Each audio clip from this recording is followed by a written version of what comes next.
presentan Contigo Chilevisión Noticias.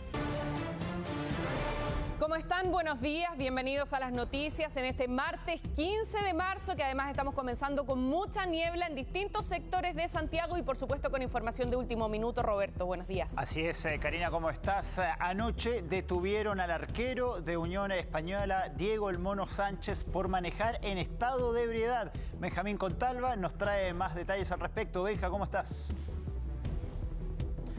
¿Qué tal, muchachos? Buenos días. También saludamos a nuestros televidentes. Esta persona, este futbolista, fue sorprendido a eso de las 10:30, saltándose un semáforo que estaba en rojo por carabineros de la cuarta comisaría, que se encontraba haciendo un patrullaje preventivo. Da cuenta de esta situación y empieza a hacer un seguimiento a distancia de este vehículo que, a la larga...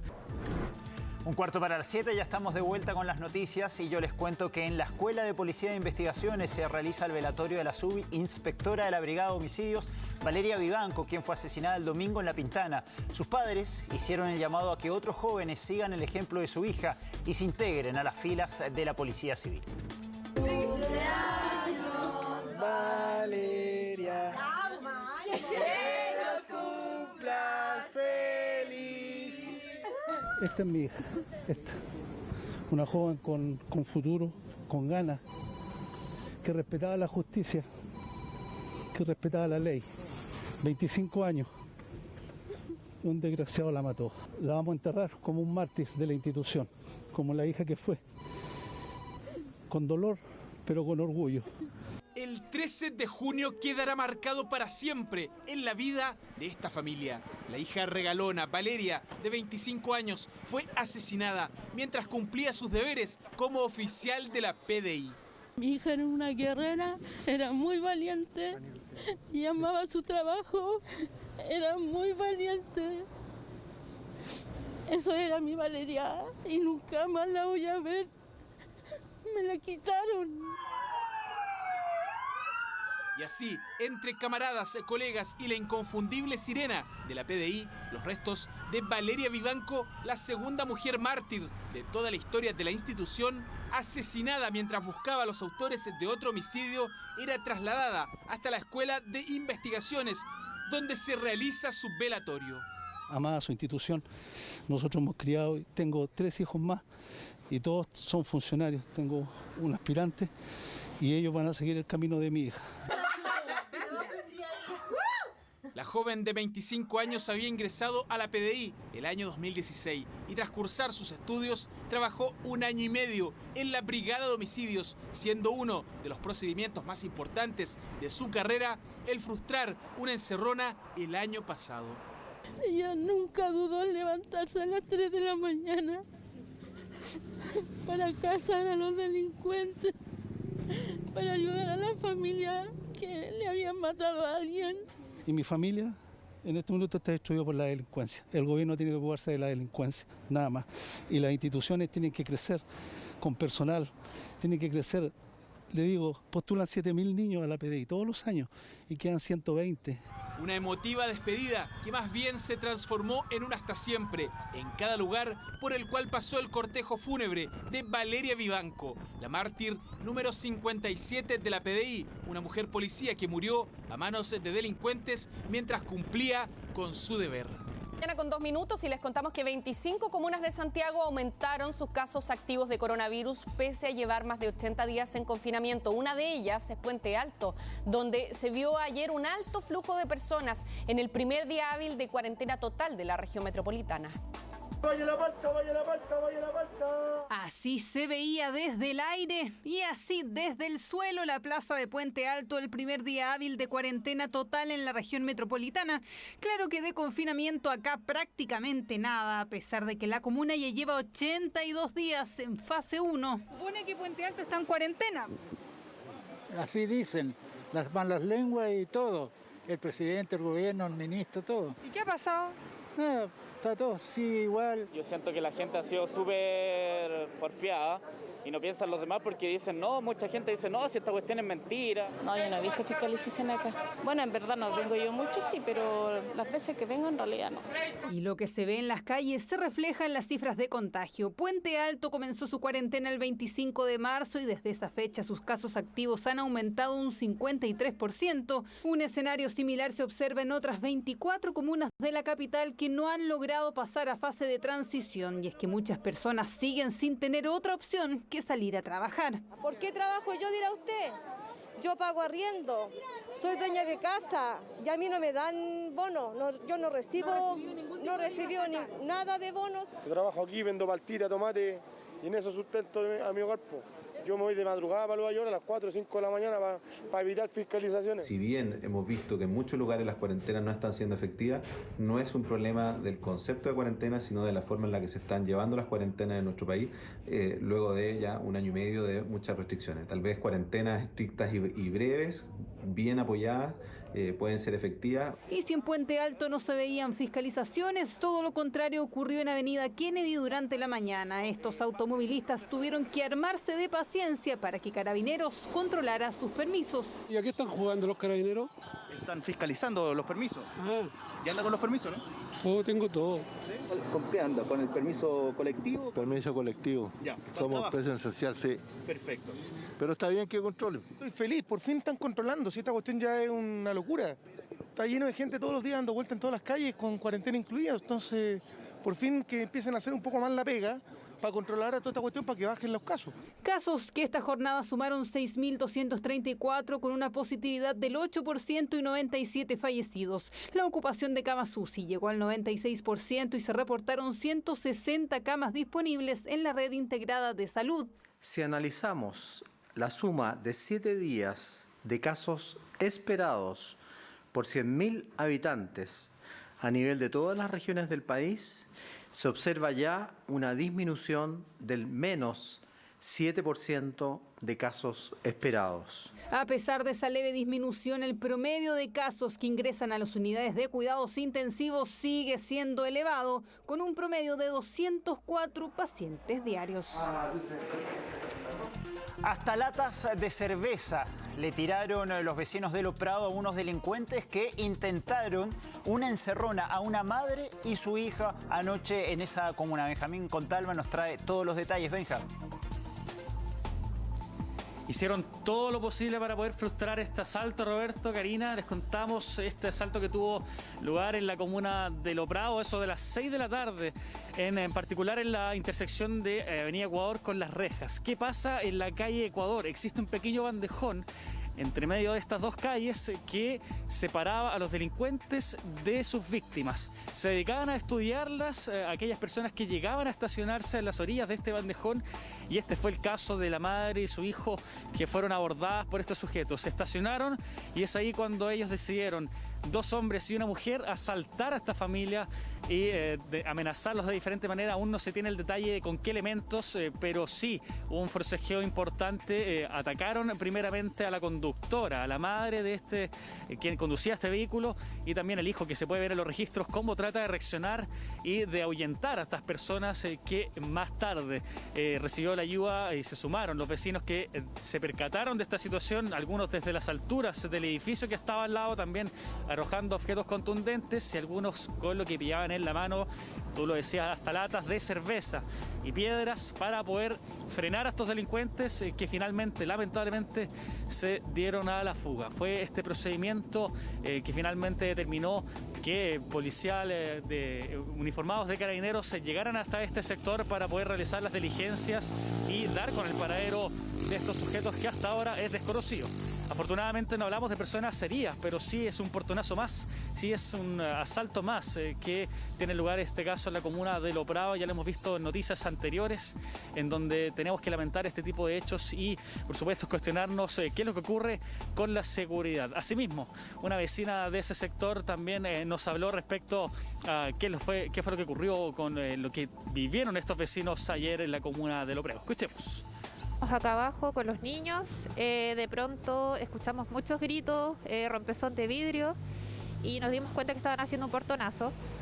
Las víctimas eran una madre y un hijo, y gente que iba pasando trató de ayudar a las personas, repeliendo este acto. O sea, le tiraron cervezas, piedras, para que no pudieran llevarse el auto. Los delincuentes estaban al frente esperando, pero esperando cualquier vehículo, creo yo, porque esperaron que ellos llegaran, no alcanzaron a bajarse y cruzaron la calle para robarles el auto. Nosotros no logramos ver cómo lo intimidaron, creemos que con algo contundente, porque como para llegar y pasar el vehículo, pero ellos eran 3. Así se dedicaban a estudiar a sus víctimas y finalmente con lo que tenían en la mano estos vecinos intentaron frustrar este asalto que lamentablemente termina con este vehículo sustraído por estos delincuentes y su paradero desconocido aún. Nos trasladamos hacia la comuna de Quinta Normal para mencionarles un homicidio que investiga la Policía de Investigaciones, que tiene una particularidad, Roberto, Karina. Se trata de una persona de 30 años que resulta fallecida luego de que llegaran en 2 vehículos hasta un sector de esa comuna y de uno de ellos descendiera tanto la víctima como el victimario. Venían en el mismo vehículo y aún se está tratando de determinar es el por qué esta persona, el victimario, realiza 2 disparos a quemarropa que afectan su zona torácica y craneal de la víctima, quien fallece en ese lugar. Hay un registro que muestra incluso cómo esta persona trata de buscar ayuda a los vehículos que estaban en ese lugar, aún quizás por el estado de shock pudo moverse. Sin embargo, finalmente pierde la vida en ese lugar esta persona de 30 años que es asesinada en circunstancias que aún se desconocen. La línea investigativa sigue que posiblemente pueda existir un ajuste de cuentas, pero lo extraño es cómo estas personas, tanto víctima como victimario, llegan en el mismo vehículo y además acompañados de otro, quizás en qué circunstancias. Escuchemos lo que señaló la Policía de Investigaciones para también conocer más detalles de este procedimiento. Se logró determinar que efectivamente nos encontramos frente a un homicidio por arma de fuego de una persona mayor de edad, sexo masculino, aún no identificado, ante lo cual nuestros peritos de huellografía forense se encuentran trabajando a fin de establecer la identidad de la víctima, como así también las diligencias policiales se están desarrollando por parte de la Brigada de Homicidios Metropolitana a fin de lograr identificar a los autores de este hecho. Ingresan 2 vehículos hasta este lugar, desde donde desciende la víctima, junto a una de los tripulantes de uno de estos vehículos, y a quemarropa efectúan 2 disparos en contra de la víctima. Luego de ello, los vehículos huyen raudo del lugar, en tanto que la víctima alcanza a desplazarse por sus propios medios algunos metros, luego de lo cual se desvanece en la vía pública.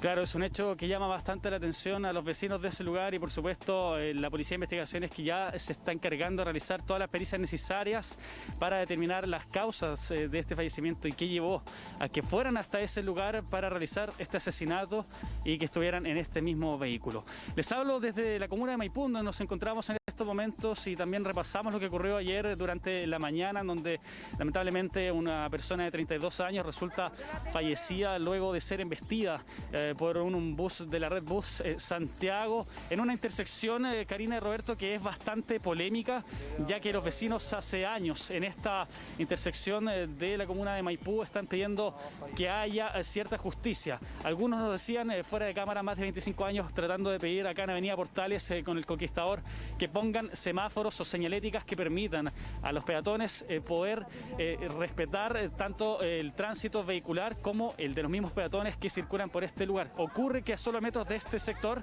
hay una estación terminal de buses y es ahí donde ocurre este intercambio entre los buses que salen de su terminal y es ahí también donde se han originado diferentes accidentes y terminan lamentablemente con la vida de una persona de 32 años acá en la comuna de Maipú. Benja Contalva, excelente trabajo, en cualquier momento volvemos contigo.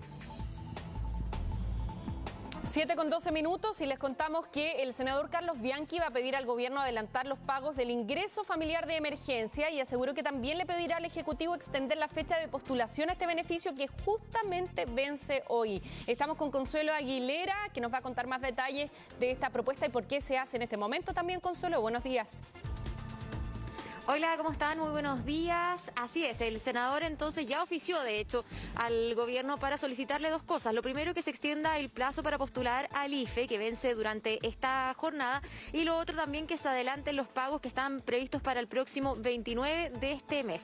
¿Cuáles son los argumentos que utiliza el senador Bianchi? Justamente tienen relación con la cuarentena total acá en la región metropolitana, porque sin duda varias actividades económicas van a estar suspendidas por al menos 2 o 3 semanas, que es lo que se espera que dure esta cuarentena. Por lo tanto, son varias las familias que se van a ver vistas afectadas económicamente producto de esta cuarentena, no solamente acá en la región metropolitana, sino que también en otras áreas del país donde también se han decretado nuevas restricciones. Ese oficio ya fue enviado al gobierno, ahora deberá ser evaluado. De hecho, en minutos más vamos a estar conversando con la ministra de Desarrollo Social, Carla Rubilar, para conocer sus impresiones, pero la verdad es que, claro, en ocasiones anteriores se ha adelantado un par de días el pago. Por ejemplo, cuando estaba previsto el mes pasado, estaba previsto para un día lunes, comenzó el viernes, pero no creemos que sea muy posible o muy probable que finalmente se adelante más que eso, porque sin duda el pago de este ingreso familiar de emergencia universal también implica una logística para su pago. Por lo tanto, habrá que ver finalmente lo que dice el gobierno, pero al parecer el escenario estaría un poco complejo para eso. Respecto a las postulaciones, vencen durante esta jornada y de hecho el gobierno y las autoridades van a estar realizando distintos operativos en varias comunas para llamar a las personas a postular, para ayudarlos también a ingresar los datos al registro social de hogares, porque recordemos que también va a haber un plazo para apelar para aquellas personas que no reciban el beneficio, y el pago podría ser retroactivo, es decir, se podría pagar más adelante el IFE correspondiente a este mes. Escuchemos parte entonces de lo que dijo el senador a través de esta propuesta entonces, o este oficio que le envió al gobierno. Que estamos además pidiéndole al gobierno, que tiene todos los antecedentes de quienes ya han tenido anteriormente hasta este momento el bono IFE, que puedan adelantar el pago de los bonos. Y de esta manera, sabiendo de que ya las personas siguen, algunos con cuarentena, o se agregan un porcentaje muy significativo del país en cuarentena, se hace absolutamente urgente el poder priorizar y adelantar los bonos. A lo que apunta el senador justamente es que varias actividades van a estar suspendidas, y es que esperar de aquí al próximo 29 de este mes podría incrementar la situación bien riesgosa o bien complicada en la que están algunas familias con la pandemia, más aún con esta nueva cuarentena que comenzó a regir el día sábado acá en la región metropolitana, día donde también comenzaron nuevas restricciones en otras regiones del país. Ayer también hubo balance del Ministerio de Salud y otras comunas también ingresaron a la fase de cuarentena. Por lo tanto, se hace bastante difícil, decía el senador, para las familias aguantar todo este tiempo hasta el día 29, cuando se va a comenzar con este ingreso familiar de emergencia universal. Les decía entonces que en unos minutos más vamos a estar conversando con la ministra de Desarrollo Social, Carla Rubilar, para conocer sus impresiones. Entendemos que sin duda tienen que evaluar este oficio que les envió el senador, pero que probablemente no haya mayores cambios en las fechas y en los plazos establecidos inicialmente por el gobierno. Escuchemos de todas formas las declaraciones preliminares que hubo por parte de la ministra. Recordemos que aquellos que tengan registro social de hogares y estén hasta el 90% de la calificación socioeconómica no deberán declarar ningún ingreso. En cambio, las personas que estén entre el 91 y el 100% del registro, se les abrirá en la página web una declaración donde deberán decir que reciben menos de 800.000 pesos por integrante del hogar para poder recibir el beneficio.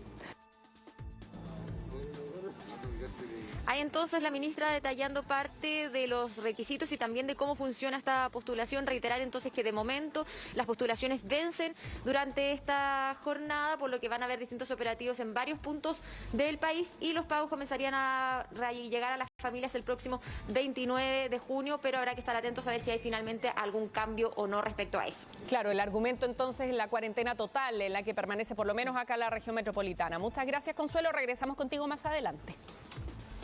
Y en la misma línea yo les cuento que a un mes y medio de que termine el plazo para retirar el primer 10% de los fondos previsionales, aún hay casi 1 millón de personas que no ha hecho la solicitud, mientras que el bono de 200.000 pesos ha sido pedido por la mayoría de quienes ya no tienen plata en las AFP. Me quedan 6 años para jubilar y al bajarlo, sacar mi 10%, me va a bajar el monto de jubilación. Mi pensión va a ser muy pequeña, pienso que con los retiros va a ser mucho más pequeña y realmente no me conviene. Como Ana y Juan, son cientos las personas que aún no han hecho su primer retiro de fondos previsionales de las AFP. Sin embargo, según la Superintendencia de Pensiones, un total de 10.936.000 cotizantes ya han solicitado su retiro del primer 10%. Esto quiere decir que un 8,5% aún no realiza el trámite. Hay 365 días de plazo para sacar ese dinero de las administradoras de fondos previsionales. Ese plazo se cumple el próximo 30 de julio. Diversas son las razones que los han llevado a no hacerlo. La pregunta es, ¿será un buen momento para retirar los fondos? La recomendación es que las personas retiren esa plata. Hay dos opciones, o depositarlo en la cuenta 2 de la administradora o solicitar el pago en la cuenta débito o cuenta corriente que cada uno tenga. En las últimas semanas la rentabilidad de todos los fondos ha sido negativa y la recomendación hoy día es que en lo posible optar la cuenta 2 ya que es gratis. Entre quienes sí han realizado algunos de sus retiros previsionales se encuentran aquellos que tras hacer el giro quedaron con un monto menor a 200.000 pesos o incluso sin fondos. Hasta la fecha, 2.663.000 afiliados han solicitado el bono de cargo fiscal y de estos, 2.338.000 personas ya han recibido el pago. Una cifra que es bastante alta pensando en que las solicitudes comenzaron hace un poco más de un mes, algo esperado según los expertos. Es una transferencia que tú ni pensabas que iba a ocurrir y que de repente ocurre, te la pasa el gobierno, se impone sacar la plata lo antes posible, pero es una fuente de gasto potencial y por lo tanto que van a estar explicando, cosas como estas son las que están explicando que el Banco Central ahora haya subido la meta de crecimiento de este año.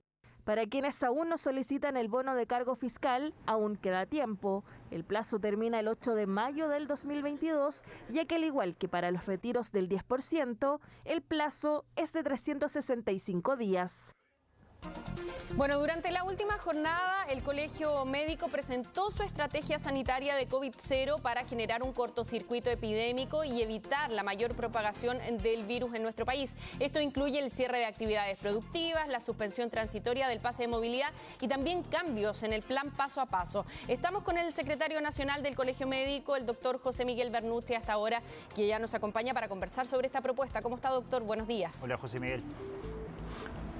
Hola, muy buenos días. Doctor, lo primero preguntarle en si está esta propuesta basada en alguna experiencia que haya resultado exitosa en el manejo y en el control del virus a nivel internacional. Bueno, efectivamente, tal como usted señala, esta propuesta está basada tanto en evidencia como en política pública comparada. Lo que sabemos un año y medio después de la evolución mundial del virus es que los países los podemos clasificar en países que eligieron técnicas de mitigación, como Europa, Estados Unidos y nuestro país, que creyeron que se podía tratar de convivir con el virus, en países que eligieron eliminar la circulación viral, dijeron nosotros no vamos a convivir con este virus, y en países que no tenían estrategia, como el mejor ejemplo, el Brasil del presidente Bolsonaro. Hoy en día, un año y medio después, sabemos que los países que eligieron eliminar el virus tuvieron menos contagios, tuvieron menos fallecidos y recuperaron sus economías mucho más rápido que los países como Europa, Estados Unidos y nosotros que elegimos convivir con este virus. Es por eso que hoy en día muchos países están planteando planes que vayan dirigidos a eliminar la circulación viral, esto es decir, COVID-0. José Miguel, y esta propuesta del Colegio Médico, entonces, por ejemplo, ¿a qué propuestas o a qué proyectos de qué países se podría comparar y si contempla también el porcentaje de vacunados que existe en nuestro país? Bueno, mira, la verdad es que experiencia en el mundo hay varias y lo importante es que son países súper disímiles entre uno y otro, porque una de las grandes críticas que de repente se hace es decir, no, eso no es comparable a nuestro país o eso no se puede aplicar en nuestro país. Pero la verdad es que nuestro país tiene una extensa experiencia sanitaria de políticas que incluso en países desarrollados no han resultado y en nuestro país sí. Justamente, por ejemplo, usted señalaba el programa de vacunación. El programa de vacunación, nuestro país es un país no de los grandes países ricos del mundo, mundo y sin embargo ha alcanzado una rápida expansión de y eso es gracias a que tenemos una política de atención primaria que ni siquiera es comparable a los países desarrollados. Sin embargo, de la experiencia de estos países tenemos Nueva Zelanda, Australia, que son países bastante más parecidos, pero también tenemos Bután en África, tenemos Vietnam en el Oriente Medio, tenemos a China, tenemos a Costa Rica, o sea, tenemos diversas experiencias mundiales en las cuales se lo han propuesto como país y realmente ha funcionado. Es por eso que nosotros lo hemos planteado desde este punto de vista. Y la verdad es que frente a su pregunta con el programa de vacunación, la verdad es que, tal como lo ha dicho la Organización Mundial de la Salud, el programa de vacunación por sí solo no alcanza, no da. No podemos hacerlo y por lo tanto este es el mejor complemento, este plan que hemos presentado es el mejor complemento para el exitoso programa de vacunación para poder bajar los contagios y mantenerlos totalmente abajo para que podamos retornar nuestra vida a lo más normal posible.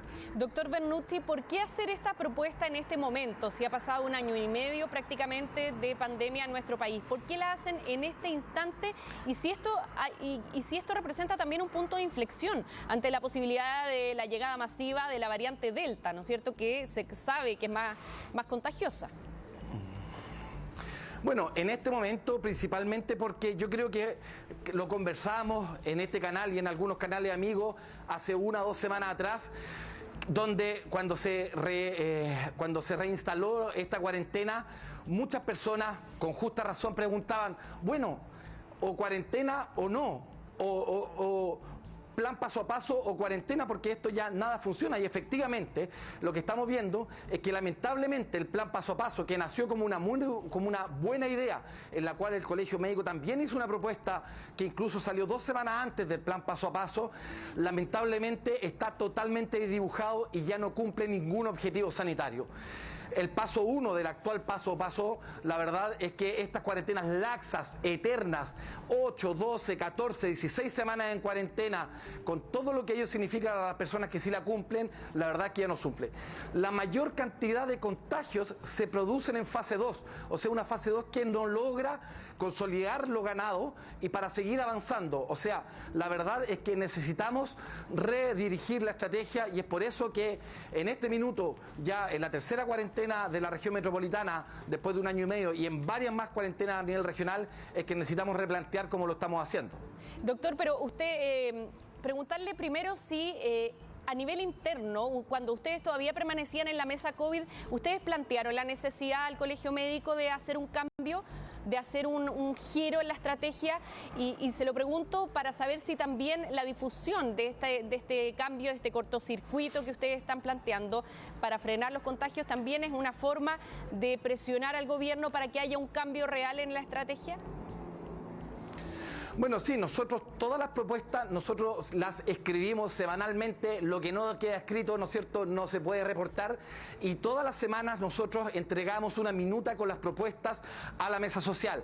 En www.colegiomédico.cl están las más de 80 minutas que nosotros entregamos y dentro de las cuales se incluía que había que rediseñar el plan paso a paso, que había que hacer ciertos cambios y que lamentablemente el plan paso a paso no estaba cumpliendo ya un objetivo sanitario. Hay que recordar que la propuesta completa incluye 2 puntos. Uno de los puntos es el rediseño del plan paso a paso, ¿no es cierto?, lo que usted estaba señalando desde el cortocircuito hasta la burbuja territorial, pero la segunda parte es algo que nosotros creemos que también es sumamente importante y que de hecho estuvimos discutiendo hace algunas semanas atrás, que tiene que ver con el cambio de gobernanza. Lamentablemente ningún cambio, ni el rediseño del plan paso a paso, ni ninguna de las políticas que vayamos a ver hacia adelante, tal como usted señalaba, por ejemplo, con el riesgo de la variante Delta, va a funcionar si no tenemos un cambio de gobernanza que permita que las autoridades puedan tomar las mejores decisiones con la mejor evidencia disponible y con la mejor opinión de expertos disponible y que eso sea público, transparente, para que las personas puedan, ¿no es cierto?, hacer seguimiento de las decisiones que tomamos como país. José Miguel, me alegro que el Colmed dé una propuesta porque esta es la primera vez que lo hace. Esto lo dijo el ministro de Economía, Lucas Palacios. ¿Qué opinión te merece esto? Pucha, o sea, la única opinión es una lata, que la verdad es que después de 1 año y medio de trabajo, de propuesta, yendo 2 veces a la semana a la mesa social, como te digo, con más de 80 minutos de propuesta, la verdad que el ministro de Economía puede decir algo así. Yo le voy a decir, el primer legajo con propuesta, nosotros lo llevamos en marzo del año 2020, cuando fuimos invitados por primera vez a La Moneda por el presidente Piñera.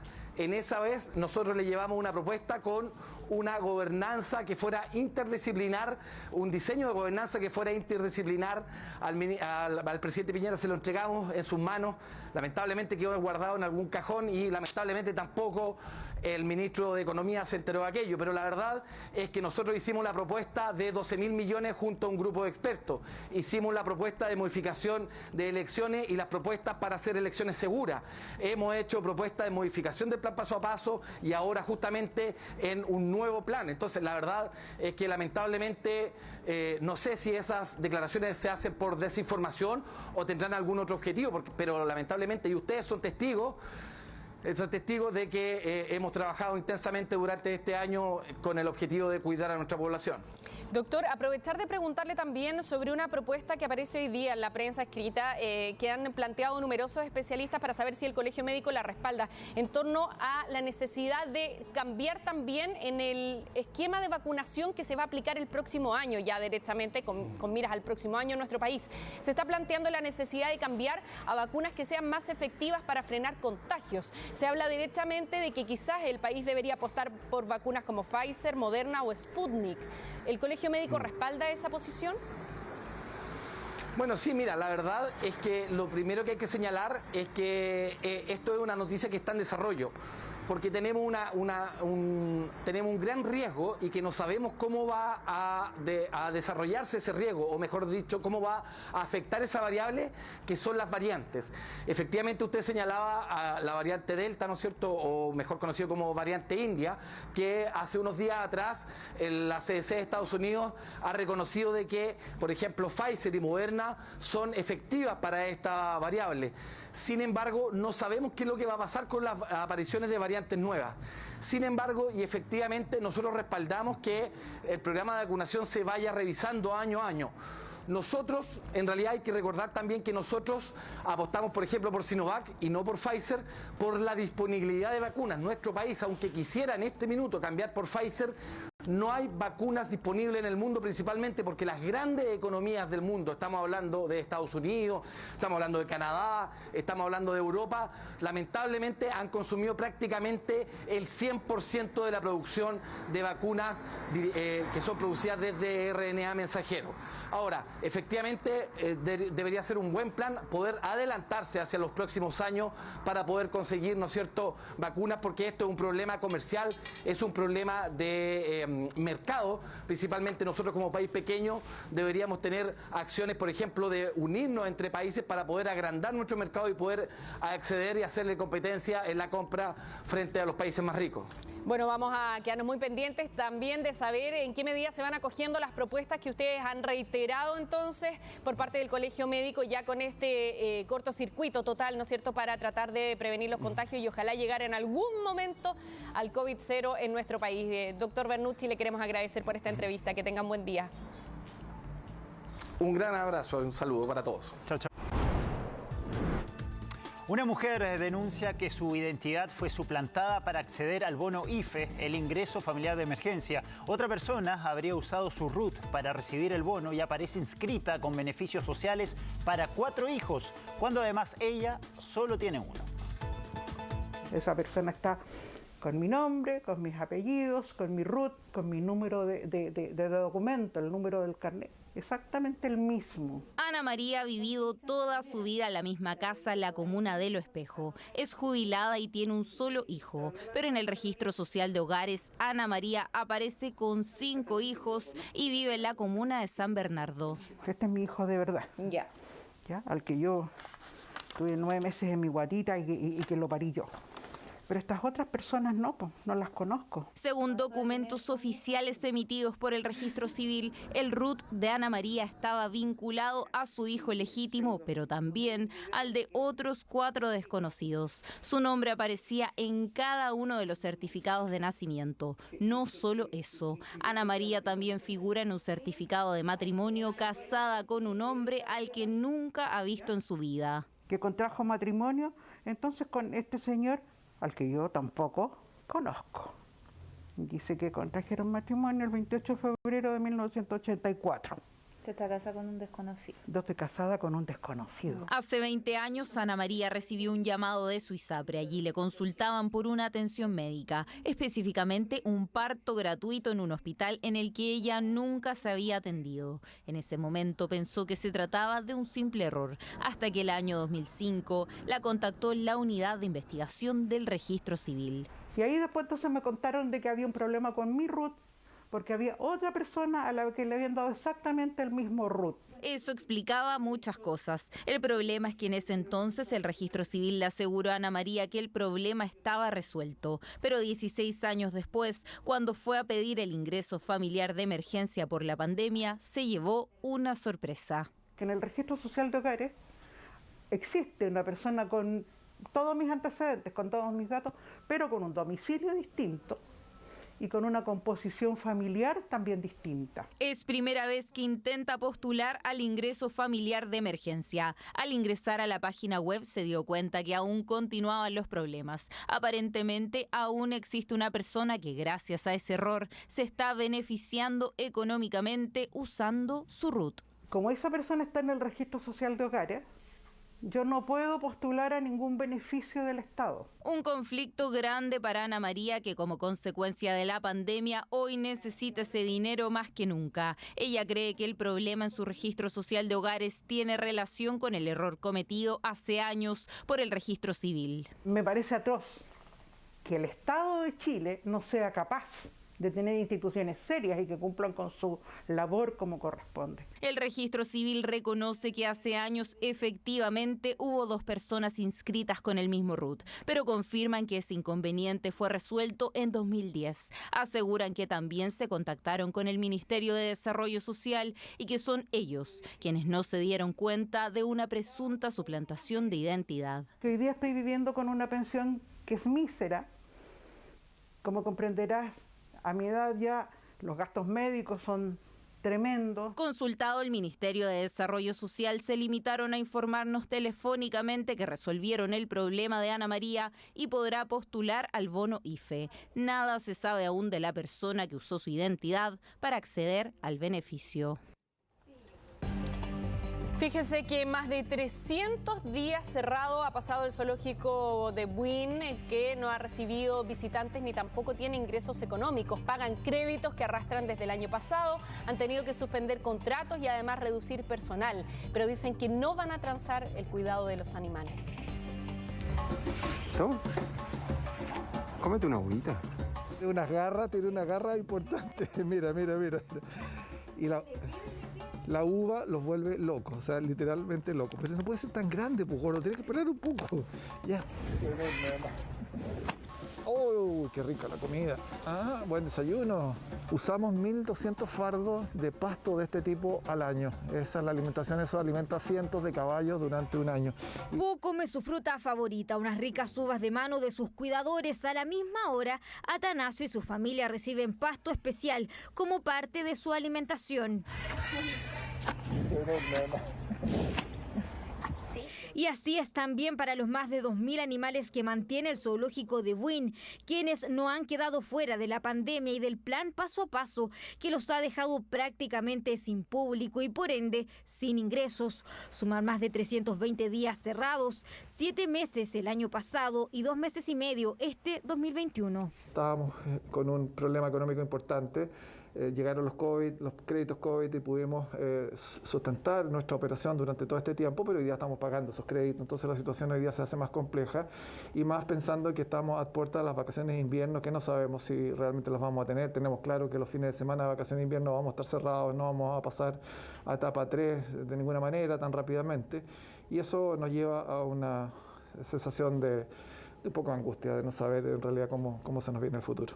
Hay que pensar en la parte humana. Son 350 personas que trabajaban en el zoológico, hoy día tenemos solamente 280, muchas de ellas en sus casas cuidándose en este periodo, somos 80 que estamos haciendo la pega de muchas más. Un 25% de los costos que hoy pagan corresponden solo a créditos. Con pena han tenido que despedir a personal o suspender contratos, además de abaratar costos apagando luces, usando los motores de máquinas cuando sean necesario. Pero en temas de cuidados de los animales no pueden transar. Fíjate que estos son chuletas. La verdad es que no usamos nada que no sea de uso humano, en el fondo, una chuleta de vacuno. Mira, acá el cuidador está picando trocitos pequeños de alimento para el jaguar, que es el alimento de Sandai y de algunos monos que comen un alimento muy especial, es un alimento también americano. 500 kilos de alimentos al mes. Y de eso 4.900, casi 5.000 kilos son alimentos peletizados, americanos. Uno puede sacar la relación. Cuando uno compra un saco de alimento para el perro de 25 kilos, imagínate lo que significa comprar 5 toneladas de ese tipo de alimentos. Para que tenga una idea, 9.427 kilos de alimentos se necesitan al mes. De esos, más de 4.000 kilos son de este pellet importado. Cerca de 2.500 kilos de carne al mes y otros más de 1.000 kilos entre frutas y verduras. Una bodega que se ve bastante vacía. En otras condiciones, en otro tiempo estaba siempre llena. Siempre había excedente. Siempre estábamos preparados, que no nos faltaba. Hoy día nos manejamos mes a mes porque la caja está más flaca. No quieren hablar de quiebra, pero sí de una situación preocupante. ¿Cómo ayudar desde casa? Comprando algún producto en la tienda virtual del zoológico o apadrinando algún animal como Po, con aportes únicos o mensuales. Animales que de seguro le devolverán la mano, entregándole un espacio donde distraerse cuando el encierro termine. Podido sobrevivir a 320 días con el parque cerrado, cosa que no ha hecho ningún zoológico del mundo, es que las condiciones están dadas para seguir adelante. No podemos desaparecer. Estamos en la última pata de esta guerra y estamos pidiendo el último apoyo. 2 hombres están detenidos por su presunta participación en el homicidio de la joven subinspectora de la PDI asesinada con un disparo en la comuna de La Pintana. Ambos imputados se habrían entregado en un cuartel policial. Benjamín Contalva nos trae todos los detalles. Benja. Sí, Roberto, es un menor de 17 años y otro de 19 quien finalmente se entrega en los cuarteles policiales respectivos y la Fiscalía Metropolitana Sur establece que hasta ahora serían los principales sospechosos de la muerte de esta subinspectora de la Brigada de Homicidios, quien sería la mártir número 57 de la institución. Ayer se realizó el responso fúnebre de esta uniformada y hoy día ya continúan las ceremonias con el funeral de esta joven de 25 años quien perdió la vida en un operativo que ya tenía ciertos antecedentes y que tuvo lugar el domingo en la comuna de La Granja, en la población Santo Tomás, que finalmente, luego de un impacto balístico, le quita la vida a esta joven subinspectora de la Brigada de Homicidios. Ayer en el responso fúnebre, el director general de la Policía de Investigaciones expresó todo el apoyo a su familia en representación de más de 13.000 uniformados que integran la institución, y ya lo decía e insistía que es la mártir número 57 ante un hecho que lamenta bastante y que por supuesto van a exigir toda la justicia necesaria. También el gobierno anunció una querella en contra de quienes resulten, además de los principales sospechosos, responsables en alguna otra eventualidad, ya sea en calidad de cómplices o quizás algún otro sospechoso de una investigación que aún va a seguir su curso para poder determinar todas las causas finalmente para esclarecer qué fue lo que originó que esta joven subinspectora de la Brigada de Homicidios perdiera la vida tras participar de un operativo que incluso no le correspondía, que estaba ahí realizando otras labores que no son propias de la Brigada de Homicidios. Sin embargo, estaba en ese sector cumpliendo labores de fiscalización ante un hecho que incluso aparentemente tendría lugar y relación con estos mismos jóvenes, con otro homicidio que finalizó con la vida de otra mujer en la comuna de Monte Alto. Son esos 2 hechos que tenemos que lamentar y por supuesto la institución que está bastante afectada durante esta mañana. Ya se los decía, va a continuar las ceremonias, el funeral de esta mártir número 57, que por supuesto vamos a estar atentos a todo lo que continúe durante esta mañana. Sí, y muy importante detallar entonces cuál fue la implicancia de estos sujetos en el crimen de esta funcionaria de la PDI. Muchas gracias, Benja.